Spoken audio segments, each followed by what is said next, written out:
Hello viewer, আসসালামু আলাইকুম। ধর্ম ব্যবসায়ীদের জন্য খুবই একটা দুঃসংবাদ। আজকের ভিডিওতে আলোচনা করব ধর্মীয় ব্যবসায়ীদের বিপক্ষে পাক ভারত উপমহাদেশের বিশিষ্ট যোগী সন্ন্যাসী এবং দার্শনিক স্বামী বিবেকানন্দ কী বলেছেন সেই উক্তির একটা বিশেষ ব্যাখ্যা করব। সঙ্গে আছে আমি প্রভাষক ইফতেখার আহমেদ রতন। স্বামী বিবেকানন্দ বলেছেন, মানুষকে হত্যা করে ধর্মকে রক্ষা করার চাইতে ধর্মকে হত্যা করে মানুষকে রক্ষা করা পুণ্যের কাজ। তার মানে আমরা বুঝতে পারলাম মানবতা সবার উপরে দেন ধর্ম। মানে উনি যেটা বলতে চাচ্ছেন সেটা হচ্ছে যে যদি কোনো ধর্ম মানুষকে হত্যা করতে শেখায় তাহলে সে মানুষকে রক্ষা করো আর ওই ধর্মটাকে হত্যা করে দাও। অর্থাৎ আগে মানুষকে বাঁচাও, দেন ধর্মকে বাঁচানোর চেষ্টা করো। যেই ধর্ম মানুষকে হত্যা করতে শেখায় সেই ধর্মকে ধ্বংস করো, দেন মানুষকে সেভ করো, মানুষকে মুক্ত করো। আসলে এখানে উনি ধর্ম বলতে কি বোঝাতে চাচ্ছেন সেটা একটু আমাদের বোঝা দরকার।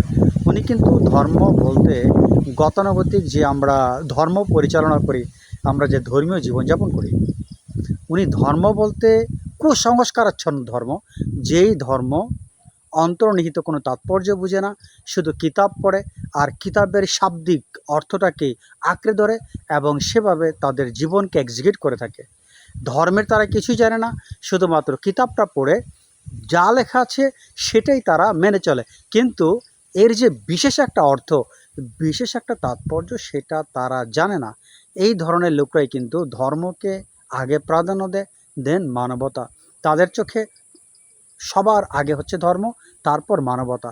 যদি ধর্মকে রক্ষা করতে গিয়ে কোনো মানুষের মৃত্যু ঘটায় তাতে তাদের জন্য ইট ডাজন্ট ম্যাটার, এটা কোনো বিষয় হয় না।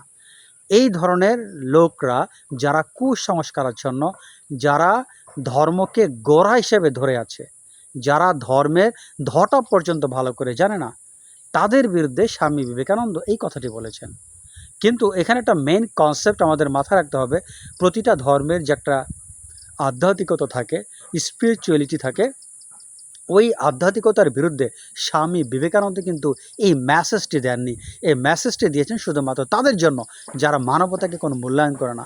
প্রকৃত আধ্যাত্মিকতার আলোকে যদি আপনি বিচার করবেন, যখন আপনি প্রকৃত আধ্যাত্মিকতা শিখবেন বা জানবেন, তখন আপনি দেখবেন মানুষের মূল্য কতটা উপরে দেওয়া হয়েছে।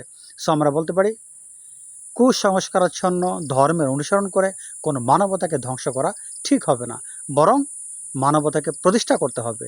প্রয়োজনে ধর্মকে আমাদের সংস্কার করতে হবে। তার মানে ধর্মকে সংস্কার করতে বোঝাচ্ছি যে ধর্ম সংস্কার নয়, ধর্মের রিয়েল অর্থটা আমাদের বুঝতে হবে। এই জায়গাটাতে আমাদের সমস্যা। আশা করি ভিডিওটি বুঝতে পেরেছেন। আজ পর্যন্ত, আল্লাহ হাফেজ।